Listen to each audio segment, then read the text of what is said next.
හිතවා මිට්ටුවනි. නාමල් රාජපක්ෂත් එක්ක ඩෙඟා නටන්න ගිය පොහොට්ටු පක්ෂයේ අපේක්ෂිකාවක් තමන්ගේ මිනිහගේ නිල් වෙන්න කාපු සිද්ධියක් මාධ්‍යට වාර්තා වෙනවා. මේ සිද්ධිය වාර්තා වෙන්නේ කොළඹ දිස්ත්‍රික්කයේ එක්තරා ආසනයකින්. මේ ආසනයේ මේ අම්මන්ඩි බොහොම ප්‍රසිද්ධයි කාගෙත් සුන්දරියක් විදිහට. කොහොම වෙතත් මිට්ටුවනි පහුගිය කාලය තුල නාමල් රාජපක්ෂ විශාල අර්බුදයකට ගියා. කොහොමද තමන්ගේ පක්ෂයේ නාම ලේඛන වලට අවශ්‍ය කරන අපේක්ෂිකාව හොයාගන්නේ කියන කාරණේ. මොකද මේ මොහොතේ කුඹි පුකක්ක තරමවත් මොලයක් තියෙන එකෙක් කිසිසේත්ම පොහොට්ටුවෙන් ඡන්ද ඉල්ලන්නේ නැහැ. හැමෝම දන්නවා අවසානයේ වෙන්න පුළුවන් දේ. කොහොම වෙතත් පළාතින් ඉන්න කුඩුකාරයෝ, ගංජකාරයෝ, පාතාලයෝ, හොරු තක්කඩි මදාවි කුපාඩි වගේම ගණිකව දාලා මෙවර පොහොට්ටුව තමන්ගේ ඡන්ද ලැයිස්තුව පුරවලා කොහොම හරි ඉදිරිපත් කරා. මේ අම්මන්ඩි පහුගිය දවසක නාමල් ලොක්කගේ උපන්දිනයට ගිහින් තියෙනවා.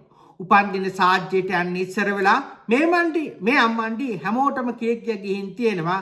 Taman නාමල් හම්බ වෙන්න යනවා. අද නාමල් අයියගේ උපන්දිනේ මම නාමල්ට සුබ පතන්න යනවා. මට බර්ත්ඩේ පාටිට ඉන්විටේෂන් එකක් තියෙනවායි කියලා. කොහොමද මිට්ටෝනි නාමල් වටේ ඉන්න ගෑනුන්ට පාටි දාන්නේ උගේ අම්මගේ අප්පගේ දීපල පාවිච්චි කරලා නෙමෙයි පහුගිය කාලේ අපෙන් හොරකම් කරපුවා පාවිච්චි කරලා. කොහොමද මේ අම්මන්ඩි මේ පාටියට ගිහිල්ලා ගෙදර ආවට පස්සේ තමයි මේ ගුටි කෙලිය ආරම්භ වෙලා තියෙන්නේ. කොහොමද මේ අම්මන්ඩිගේ සැමියා නිරන්තරයෙන්ම මේ අම්මන්ඩිට කියලා තියලා තියෙනවා නාමල්ලත් එක්ක පිස්සු කෙලින එක නවත්තපන් කියලා. මොකද මේ අම්මන්ඩි ප්‍රදේශයේ හැමතැනකම ගිහිල්ලා නාමල්ලගේ රෙදි අප්පුල්ලන ජොබ් එක කරලා තියෙනවා. හැමතැනකම ගිහිල්ලා නාමල්ලා වර්ණා කරලා තියෙනවා. විශේෂම ඔබ දන්නවා ඇති නාමල් රාජපක්ෂලා පහුගිය කාලය තුල ඔය නුගේගොඩ එදිරිසිංහ පාර අවට එහෙම නැත්නම් ඔය එදිරිසිංහ පාර අවට ඒ වගේ මැඹුල් දිනිය ප්‍රදේශේ නිතරම ලකා ගහගෙන හිටපු පළාත. ඒ නිසා මේ පළාතේ ඉන්න බහුතරයක් අම්මන්ඩිලා මේ නාමල් වඳුරනවා. ඔබට මතක ඇති ඔය කාලයක් උතන්ට රිංගුවා පිරිත් කියන ගණිකාවක්. ඒ පිරිත් කියන ගණිකාව පස්සේ කාලෙක අවසානයේදී අර හිටපු අධ්‍යාපන ඇමතිගේ පුතත් එක්ක ලොකු ගුටි කෙලියක් ඇති කරගෙන ඔබට මතක ඇති මැතිවරණ කොමිසම ඉස්සරහට ගිහිලා ලොකු උද්ඝෝෂණයක් කරා. කොහොම වෙතත් මේ අම්මන්ඩි කිට්ටුවෙන්ම මම මේ කියන අම්මන්ඩි ආශ්‍රය කරලා තියෙනවා. මම මේ කියන්නේ වීජම්මු ලොකු බණ්ඩාරගේ පොල්ලත් එක්ක පටලවිල්ල හදාගත්තු අර පිරිත් කියන ගණිකාව. මේ පිරිත් කියන ගණිකාව පස්සේ මුලින්ම නා මහින්දලගේ පට්ටක ගහ ඉඳලා අවසානයේදී මේ අම්මන්ඩි නැමතවතාවක් ජෙනරාල් ගාවෙන් අයින් වෙලා ගිහිල්ලා තමයි මහින්දලගේ රෙදි අපුල්ලන වැඩේ කරේ. කොහොම වෙතත් ඒ අම්මන්ඩිගේ හිතවත් අම්මන්ඩි කෙනෙක් ගැන තමයි මම මේ අද කියන්නේ.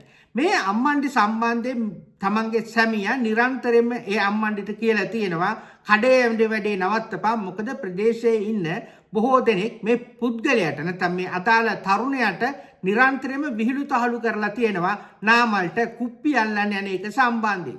විශේෂයෙන්ම නාමල් රාජපක්ෂලගේ වලත්තවඩ සාධාරණීකරණය කරනවා විතරක් නෙමෙයි මේ අම්මන්ඩි නිරන්තරයෙන්ම වටාපිටා මිනිසුත් එක්ක ප්‍රශ්න ඇති කරගෙන තියෙනවා තමන්ගේ මේ දේශපාලන වැඩ සඳහා. විශේෂයෙන්ම බලහත්කාරයෙන් තමන්ගේ කටවුට් එහෙම ගහන්න ගිහිල්ලා ලොකු ගැටුම් හදාගෙන තියෙනවා. අවසානයේදී මේ තත්ත්වය දරා ගන්න බැරුව තමයි මේ ගැටුම නිර්මාණය වෙලා තියෙන්නේ. මිත්‍රවරුනි මේක සාමාන්‍ය සිද්ධියක්. රාජපක්ෂලා අත තිබ්බ හැම තැනකම ගින්නකින් තමයි කෙලවර වෙන්නේ. ඔබට මතක ඇති පබා කොහොමද ඉල්ලගෙන කෑවේ කියලා හැමෝම දන්නවා. එදා පබා ගම්පහෙන් එක්සත් ජාතික පක්ෂයෙන් ඡන්ද ඉල්ලලා අවසානයේදී ඒකේ නියෝජ්‍ය නායකයටත් වඩා මනාප අරගෙන ගම්පහෙන් ආවා. අවසානයේදී නාමල්ලගේ රෙද්දාසට රින්ගන්න ගියාට පස්සේ ඔබට මතක ඇති පබා නිල් වෙන්න කෑවා. පබා නිල් වෙන්න කෑවට පස්සේ පාර්ලිමේන්තුවේදී කාන්තා හිංසනය ගැන ලොකු කතන්දරයක් ඔබට මතක ඇති. ඒ මං හිතන්නේ පබා පාර්ලිමේන්තුවේ කතා කරපු දිගම කතාව කරේ මිනිහා Tamanට ගහපු එක ගැන. සාමාන්‍යයෙන් මේ තත්ත්වයන් නිර්මාණය වෙන්නේ රාජපක්ෂලා ගාවට ගිහිල්ලා ගෑනු පිස්සු කෙලිනකොට අවසානයේදී වටේ ඉන්න මිනිස්සුන්ට පිරිමියා බයිට් වෙන්න පටන් ගන්නවා. මේක තමයි ප්‍රධාන ප්‍රශ්නේ. අනිත් කාරණේ තමයි මිට්ටෝරණි නාමල් රාජපක්ෂ චූන් කරන්න පටන් ගත්තට පස්සේ උන් හිතන් ඉන්නවා උන් නාමල් රාජපක්ෂගේ ගෑන්ටත් වඩා බලයක් තියෙනවයි කියලා. අන්නේ බලය මිනිසුන්ට ආරෝපණය කරන්න ගිහිල්ලත් ගැටුම් නිර්මාණය වෙනවා.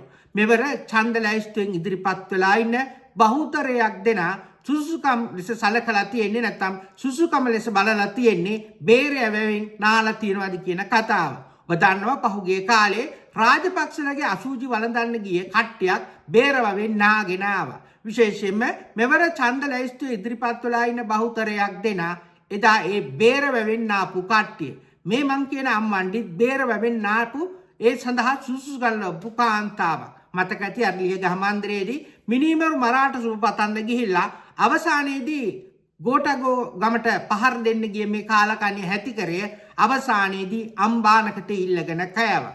අපි කවුරුසේත්ම අනුමත කරන්නේ නැහැ මිනිස්සු එකිනෙකා ගුටි කෙල ගැනීම. හැබැයි කිසියම් සමාජයක් තවත් කෙනෙක්ව තාප්පයට හේතු කරාට පස්සේ අනිවාර්යයෙන්ම ඒ පුද්ගලයා තමන්ගේ ආරක්ෂාව වෙනුවෙන් ඉදිරිපත් වෙනවා. එහෙම නැත්නම් ඔහු අනිත් පැත්තට ප්‍රතිප්‍රහාර එල්ල කරනවා. ඒක නවත්වන්න බෑ.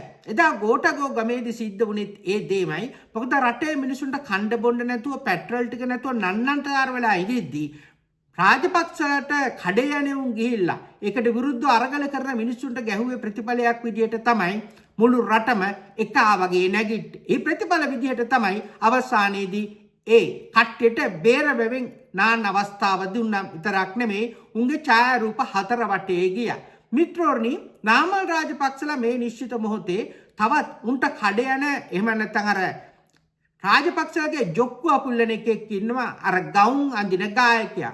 ඔක කිසි ලැජ්ජාවක් නැති හිරිගිතක් නැති කාලකන්ණෙක් මිනිහගේ නගා පහුගිය කාලේ අපි දන්නවා තමන්ගේ Facebook වල දාගෙන හිටියේ නාමල්ගේ කන්සල්ටන්ට් කියලා. මේ අම්මන්ඩි දැන් වෙනකොට නාමල් එක්ක හිටපු ෆොටෝ අයින් කරලා දාලා තියෙන්නේ. අපි දන්නවා රාජපක්ෂලත් එක්ක නිදිවැදපු බහුතරයක් දෙනා අද වෙනකොට රාජපක්ෂලා දන්නේ නැති විදියට හැසිරෙන්නට උත්සාහ කරනවා.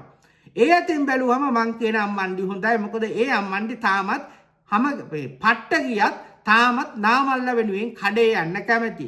විශේෂයෙන්ම අර ගවුම් අඳින ගායකයා ඔබට මතක ඇති තරුණ සේවක සභාව ඇතුළේදී නාමල් කොල්ලගේ සහෝදරයෙක්ගෙන් ගුටි කෑවා. හැබැයි උන්ට පිළි ලැජ්ජාවක් නැහැ. උන්ට වෙන යන්න තැනකුත් නැහැ. මොකද උන් දන්නේ එකම දේ තමයි රාජපක්ෂලගේ අසූචි කාලා උන්ගේ අතපල්ලෙන් බේරන දෙයකින් ජීවත් වීම. ඒ නිසා තමයි ඒ කාලකණි හැතිකරය මේ වැඩේ කරගෙන යන්නේ. කෙසේ වෙතත් මිත්‍රෝනි අදාළ කාන්තාව ගුටි කෑමෙන් පස්සේ තමන්ගේ මිනිහට විරුද්ධව මේ වෙනකොට මිරිහාන පොලිසියේ පැමිණිල්ලක් දාලා තියෙනවා ළමා හා කාන්තායකකි. මේ වෙනකොට ඒ අම්මන්ඩි නාමල් ලොක්කගෙන් ඉල්ලීමක් කරලා තියෙනවා තමන් වෙනුවෙන් පොඩ්ඩක් පොලිසියට කතා කරන්නයි කියලා. මේ සිද්ධිය සම්බන්ධයෙන් මේ වෙනකොට නාමල් ලොක්කා පොලිසියට කතා කරාද කියන එක පැහැදිලි නෑ.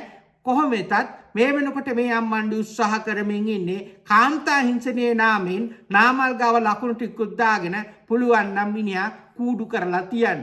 මිත්‍රෝනි මේ නිශ්චිත මොහොතේ අපි තේරුම් ගත යුතු තවත් වැදගත් කාරණයක් තමයි මෙවර මැතිවරණයේදී අර පහුගිය මැතිවරණයේ වගේම මාලිමාව හරහා මේ වෙනකොට වර්තමාන ආණ්ඩුවට ඇතුල් වෙලා ඉන්න සමහර පුද්ගලයෝත් ඉන්නවා රාජපක්ෂලත් එක්ක නිදි වැදපු. අපි ප්‍රසිද්ධියේ ඒ වගේ අසුචි කාපයුන් කීප දෙනෙක්ගේ ඡායාරූප පහුගිය දවස්වල Facebook වල දැක්කා ඡන්ද පෝස්ටර් වල. මිත්‍රෝනි මෙවර ඡන්දය දෙනකොට අනිවාර්යයෙන්ම ඔබ කල්පනා කළ යුතු කාරණයක් තමයි තමන් ඡන්දය දෙන්නේ ගල් ෆිල්ම් එකටද බෝල් ෆිල්ම් එකටද කියන කතාව. ඔබ කියවලා ඇති සමහර වෙලාවට අර ගල් ෆිල්මේ සහ බෝල් ෆිල්මේ කතාව. ඒකේ පැහැදිලිව කියන කතාව තමයි අවසානයේදී අර ගමේ තිබ්බ ගල් ෆිල්මේ වෙනුවට ප්‍රේමදාසලගේ කාලේ වරාය තිබ්බ හුජ්ජ ෆිල්මයක් ගෙනත් තිබ්බා. හැබැයි මේක රත්තරන් පාට ගාලා තිබ්බේ. රටේ හිටපු හැම එකම අවසානයේදී ගල් ෆිල්මේ පැත්තක තියලා බෝල් ෆිල්මේට වඳින්න පටන් ගත්තා.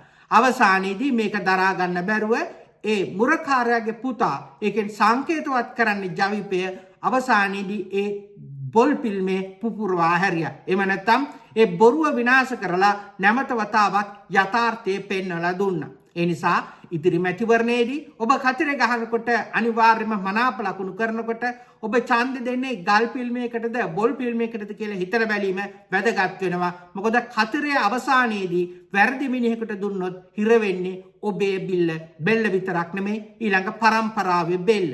ඒ නිසා මිත්‍රෝනි එන මැතිවරණේ ඉතාමත්ම වැදගත්. මොකද ප්‍රාදේශීය නායකත්වයේ විතරක් නෙමෙයි වර්තමාන ආණ්ඩුවේ ජනප්‍රියතාවය උරගා බලන ඡන්දයක්. කෙසේ වෙතත් මේ පවතින තත්ත්වය තුළ අපි සියලුම දෙනා තේරුම් ගත යුතු දේ තමයි අනුරට විතරක් හෝ කීප දෙනෙකුට අවශ්‍යතාව මත මේ රට වෙනස් කරන්න අමාරුයි සියලුම දෙනා අරගල නොකරනවා නම්. ඒ නිසා විතරෝනි නැවත වතාවක් අරගලන්ත ජයග්‍රහණයක් නැමැති බව ඔබට සිහිපත් කරමින් මා ඔබෙන් සමුගන්න. ඔබ සැමට ජය.